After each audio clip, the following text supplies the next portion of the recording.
Hello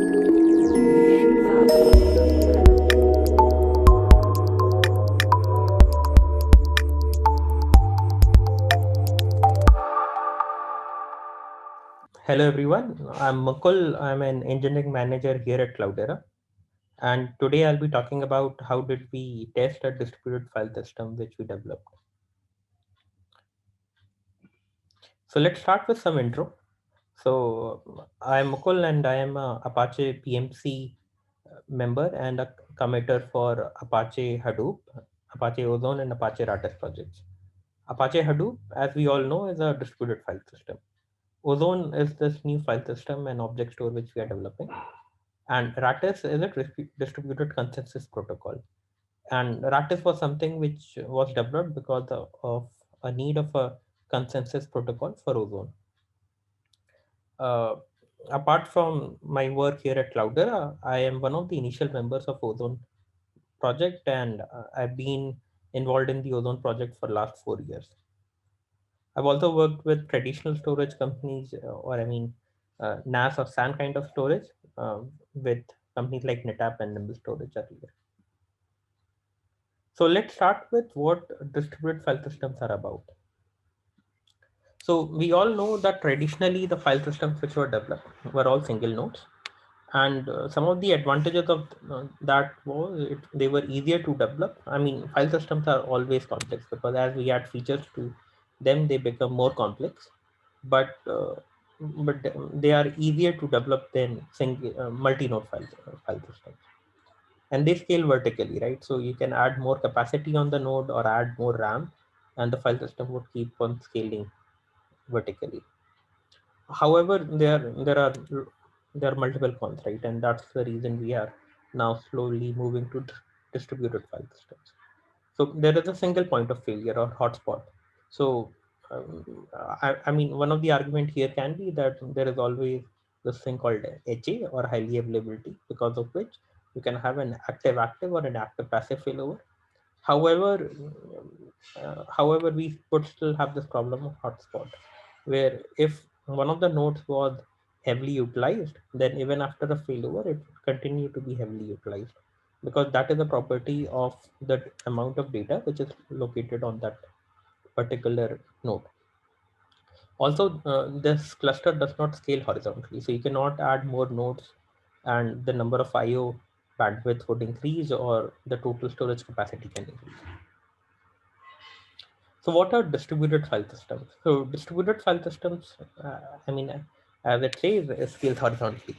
But apart from it, it is really fault tolerant because there are multiple nodes in the system.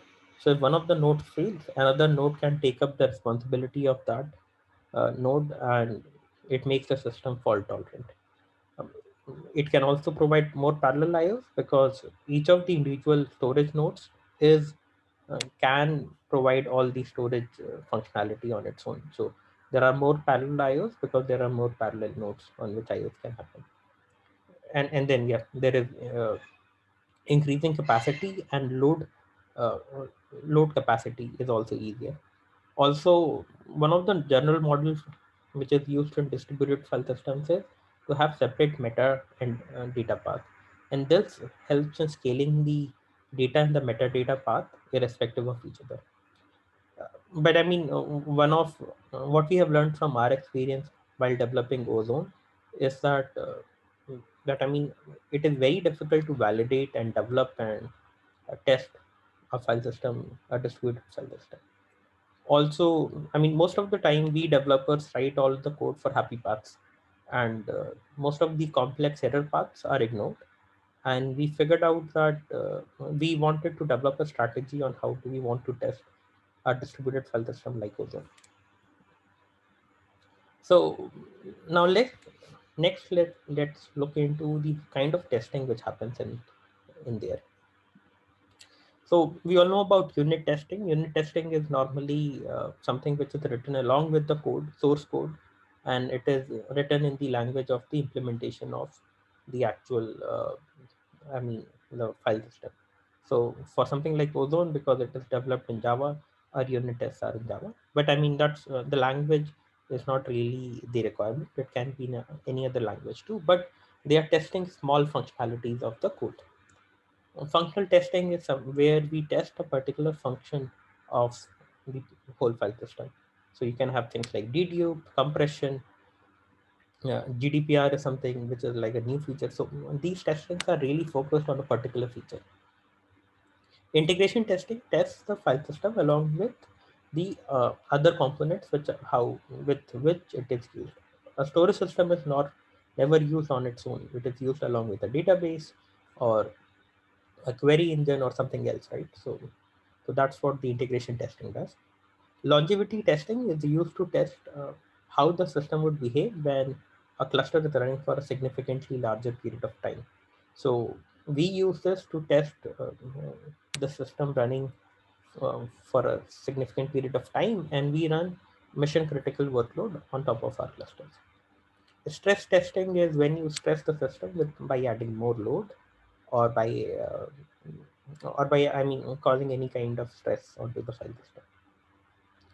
System tests are, in my mind, a next level of what integration testing is, and these are system tests are more inclined towards how customer use cases are and how do they use use a product, right? And system test mostly also means that you are testing integration, that there are multiple subcomponents uh, involved in the place, right? I mean, so you have replication happening while the data ingestion is happening, failures also happening at the same time. So I mean, there are multiple things that get involved. Performance testing is also something which is very useful and important for file testing, and the reason it is because we have seen that a very small line of code change can really cause a significant performance drop, and it is really important to measure the file system performance day to day so that we can catch the performance degradation early and work on them. Also, performance uh, tests also help us in benchmarking tests and improving our file system performance as well. We want to make use of this for both catching as well as improving the file system performance. So there are also some sort of newer testing techniques, and these testing techniques normally do come in because we are now into this world of distributed file system. So one thing which is heard nowadays a lot in the distributed community is something called chaos-based testing. And in chaos-based testing, you have um, we all know about something called Netflix Chaos Monkey, right? And what happens in there is the Chaos Monkey framework picks up a node and kills it randomly, and then the system handles that error, and the system should still keep functioning because of that failure.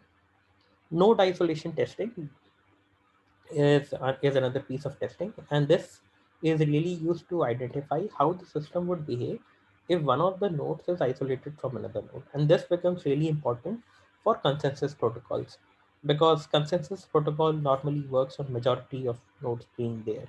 So if there is a split drain or node being isolated, node isolation testing help us in catching bugs in there. Corruption or error induced testing is where you induce corruption, which are known, and then you see how the system would behave from it. And so all of these fall into this bracket of failure-based testing. There is also the set of scale-based testing, which is also really important, where we try to scale the number of files and objects. We try to scale the number of nodes because this is a distributed file system, and we also try increasing the load and see how does the file system scale with the as the load on the system is increasing. So before I go into any more detail, let's talk about what Apache Ozone is, and then we would talk about details of how did we test a distributed file system like Ozone. So Ozone is a strongly consistent object store. So this is really different from other object stores which are out there like Amazon S3 because those are eventually consistent. And strongly consistent object store really makes the applications work easier. So applications in the big data space like Spark, MapReduce, Hive, they all expect the file system to be strongly consistent, and that's the advantages we get with something like Ozone. So Ozone has been built up from the basic models which were really useful with HDFS. So we all know that HDFS is highly scalable, and we have followed the same model in here. And Ozone hence has a scalable file system which would scale to 1,000 nodes and even beyond those. It supports everything in the Apache Hadoop ecosystem like Yarn, MapReduce, Spark, Hive. They all work well with Ozone, and we never had to make any code changes into either one of these components to test Ozone with it. It is a Ozone also provides multi-protocol access. So apart from providing Hadoop file system access, it also provides something called the S3. S3 is a protocol which we all know is provided by Amazon S3, and S3 protocol opens up new windows of new uh, file system accesses or object store accesses. Ozone is cloud native, so cloud native nowadays is really important because uh, everything is deployed either on the cloud or even on prem, either on the private cloud. So the most used paradigm being used in there is Kubernetes, and Ozone is cloud native, so it integrates well with things like Kubernetes and Docker. And actually, most of our testing really happens on things like Kubernetes and Docker. So also, I mean, we have all the good functionalities of HDFS. So it is fault tolerant, it is highly available, and we also have security. Now let me, I mean, dig a little deeper on the multi-protocol access. So as I told, Ozone provides Hadoop compatible file system. So the file system in there is something called the Ozone file system, and it also provides S3 protocol. Apart from it, there is also this method where there are Java SDKs, jar libraries, which are also exposed along with the source code, and they are the jars are published. Uh, so a user can also directly write code where it can directly communicate with the Ozone server. Also, we also do plan to provide NFS and POSIX-based access in the future. And apart from S3, we can also add new cloud-based stores like GCS and Azure Blob Storage. Those accesses, those protocol accesses can also be added on top of Ozone because internally it is a strongly consistent object store. So adding new protocol accesses would be easy. We have designed the protocol access layer and the file system layer different, separated from each other. And as I told, Ozone is CSI compliant too. So Ozone volumes and buckets can be mounted inside inside a Kubernetes cluster, and they can be the data can be consumed inside Kubernetes environment. So this is how Ozone's architectural diagram look like. So on the left, we have got users, and the users talk to the Ozone manager via Ozone file system connector or the CLI shell. And there is also on the bottom I mean on the bottom left, you can see there are S3 gateway servers. So the users can also interact with Ozone via the S3 gateway servers. And so the core of Ozone is comprised of Ozone manager, and there can be multiple Ozone managers, and then there are storage container manager. And as we are saying, uh, as you can also see, we can also have multiple storage container manager. And the reason we wanted to provide such a fidelity is so that the namespace and the block space can scale independently of each other. And at the bottom, we have something called data nodes. So data nodes is very similar to HDFS data nodes. The data nodes send heartbeat to something called storage container manager, and the storage container manager is responsible for ensuring that the replicas of the data is maintained consistently. Also, Ozone manager is responsible for maintaining the namespace of the file system. On the right, we have something called the recon server. The recon server is our admin suite. And this is the place where recon server talks to all of these three daemons. So it talks to the Ozone manager, storage container manager, and the data nodes. And it has the complete 360 view of the file system. and Recon server comes with an Ozone console. So at any time we can get all the historical as well as the current information about the ozone clusters in Recon. And the reason we have developed this is because this should be the place where the ozone cluster admin should really be looking into. So Recon server is basically our admin as well as error correction utility. Uh, yeah. So as we can see, I mean, in the core of Ozone, there are multiple components, right? Ozone Manager, Storage Container Manager, and data nodes.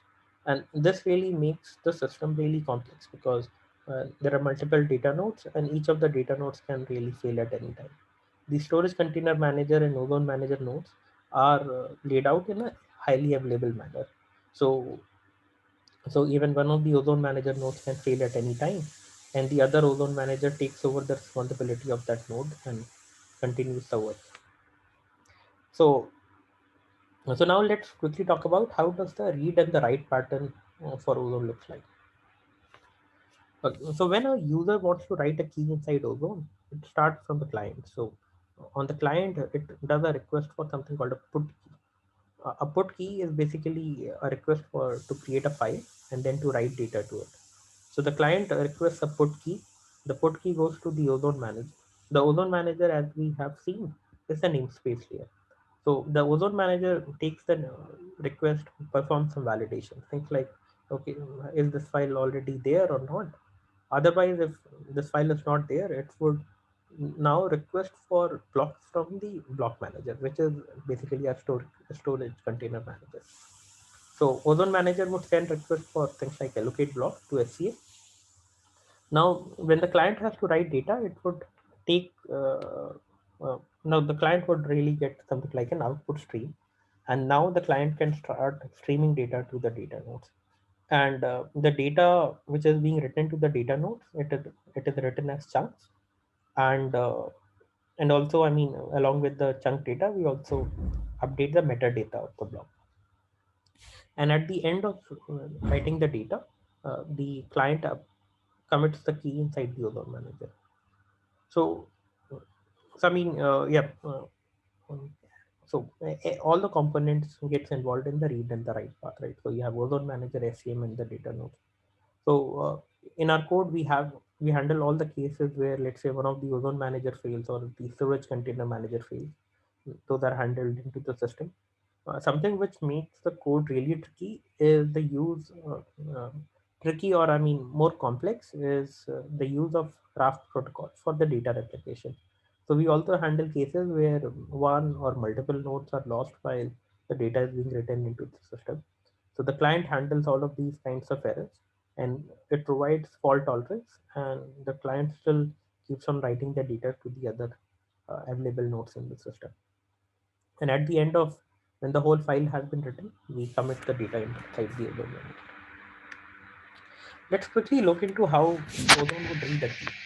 So when ozone has to read a key, it would request the uh, it would send a get key request to ozone manager. The ozone manager would return something called key location. So key locations are normally cached inside ozone manager, but as you would have all guessed, in case the data, uh, if one of the nodes is lost inside the system, the data is re-replicated to other data nodes into the system, and then the cached information inside ozone manager can be wrong. So ozone manager would keep refreshing this key location from the SC. Now, when the client has these key locations, it now can directly talk to the data node and try to fetch the blocks which are there present in the system. And the client reads the block in terms of an input stream, and that is reused back by the application.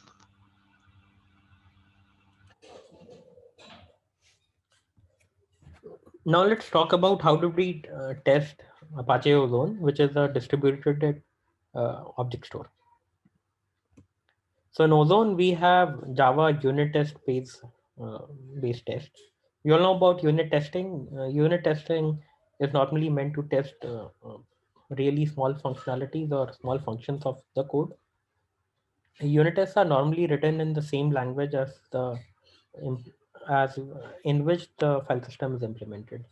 So in Ozone, the unit tests are written in Java, and we have a set of both complex as well as simple unit tests. So, uh, so in the more complex test, we bring up all of these daemons like Ozone Manager, Storage Container Manager, as well as the data nodes up, and we test the functionality of Ozone in there. We also have Docker-based functional tests, and these Docker-based functional tests are written over something called Robot framework. So we found Robot framework to be extremely useful to test functionality of Ozone, and Robot runs on top of Docker images, and uh, and uh, and with this we have verified functionality of Ozone with other subsystems like Spark, MapReduce, and with things like Amazon AWS CLI. So we have been able to verify how the S3 storage works like along with Ozone. As well as with this, we have also been able to test different version compatibility. So we have been able to test how would Hadoop version 2.7 MapReduce works against the latest version of Ozone. So this robot framework has really been very useful in identifying all of these issues. Uh, Apart from this, we also have integration testing with Ozone, and the integration testing is more complex than the robot test which we earlier talked about. In these integration tests, we have testing which we do with Hive, Spark, and MapReduce. And in these tests, we are testing some of the core functionalities of these components. So we are testing the functionality of like asset queries with Hive and MapReduce and Spark and so on. We also have a longevity cluster, and the reason of having this longevity cluster is to identify the set of bugs which come into the file system when the file system is running for a long period of time. So in order to achieve this, we have a live cluster which we are running inside Cloudera, and we have mission critical workload which runs against this cluster. So we have provisioned a set of 12 nodes, and we have Ozone running on top of it. We monitor it via Recon, and there is continuous monitoring being done in here. So we are monitoring the IOPS, the latency, the memory consumption, the disk, and the IO patterns of the cluster. And we also verify the correctness of the data, and the data currently is being queried via Hive. We also have a stress-based framework, and in the stress-based framework, we have in order to achieve a stress-based framework, we have a Kubernetes-based cluster, and Kubernetes helps us achieve scaling of the clients very easily with Kubernetes. So what we can do with Kubernetes is scale the number of clients, and this can easily be done by in Kubernetes by providing a scale factor for each of the daemons which are running. And stress testing help us identify different kind of bottlenecks inside the system. So this has helped us identify bottlenecks, and as we all see, this is like an ever moving target, right? Because we identify and fix one of the bottleneck, and then we run into another bottleneck from there on. And so this is a continuous effort which is happening, and we keep spending time on this testing from every time. Yeah. So yeah, we also test stress via Kubernetes based cluster and here we test the scalability of the cluster with the number of clients. And what we do in here is we try to increase the number of clients, and this can be achieved very easily with Kubernetes. And this is an ever moving target. So uh, we fix one of the bottlenecks inside Ozone, but I mean we identify another bottleneck and we keep fixing and we keep running this particular stress test, and this has really been useful to identify lots of bottlenecks inside our cluster. Apart from this, we also have Python-based system tests, and these run on internal Cloudera builds. So apart from compiling the source code out in the Apache ecosystem, we also compile these bits internally inside Cloudera. And the reason we do this is to test the functionality of Ozone with other subsystems in the Apache stack or in the Cloudera stack. So we have inside Cloudera, the clusters are provisioned via Cloudera Manager, and we have other components which are also interacting with Ozone, like Ranger, Hive, and other components which are also in the Apache ecosystem. So these are more complex tests, and these very closely resemble to how our user use the file, use this object store.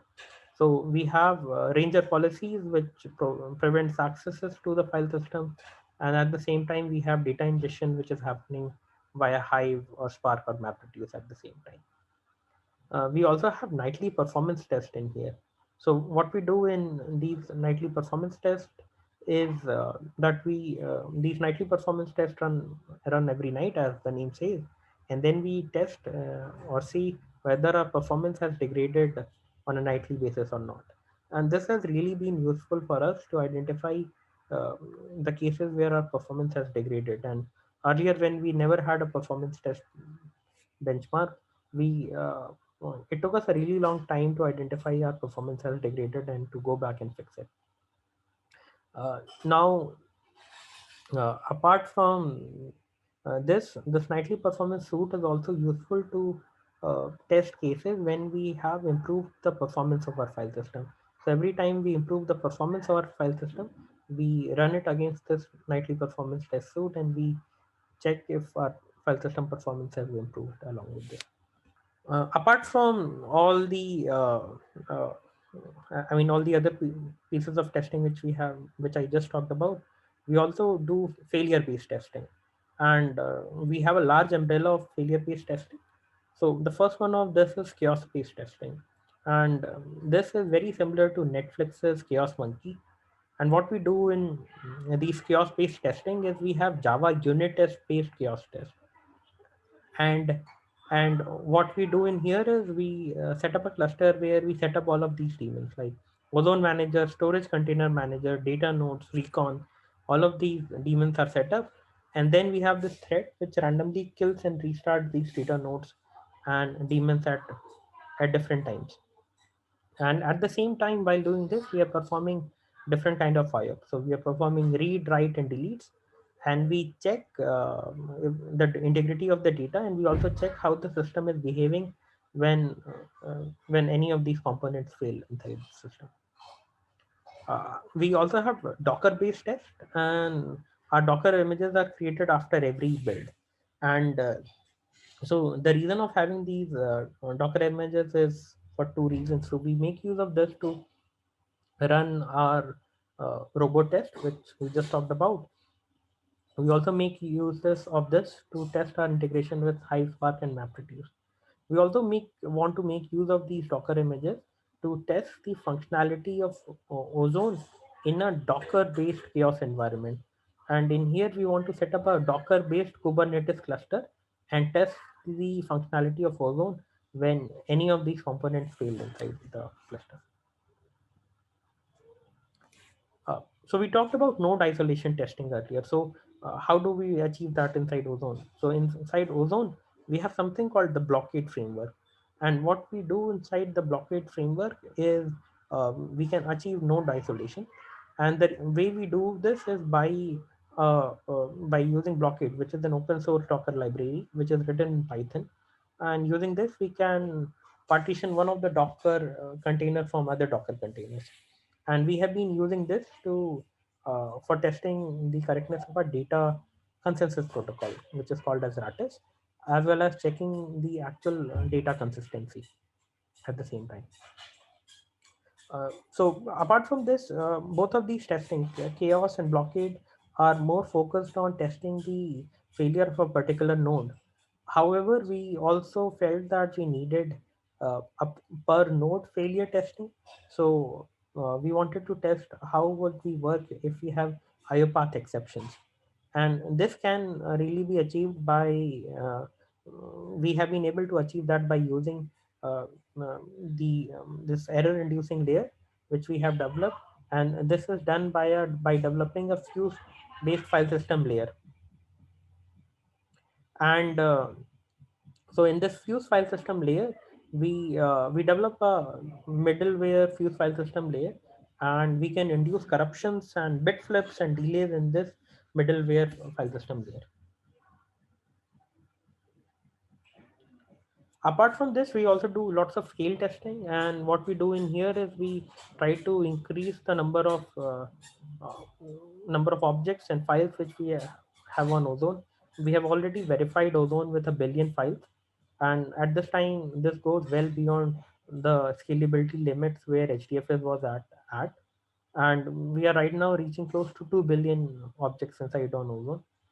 We we are also testing Ozone by increasing the number of nodes, and this is tested via Kubernetes cluster, and we do this on Kubernetes where we increase the number of nodes, data nodes, and see how would Ozone or the storage container manager, which receives heartbeats from all the data nodes, behave when we have more nodes coming into the system.